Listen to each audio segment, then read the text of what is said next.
course of that period he had changed tremendously.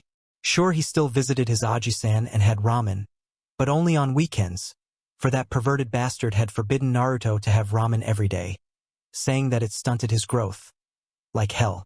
Anyway, Naruto had almost finished learning Muay Thai, and Erosenin had given him some scrolls on another taijutsu form, called karate, an extremely fast style that was based on punches, kicks and blocks and a good deal of evasion.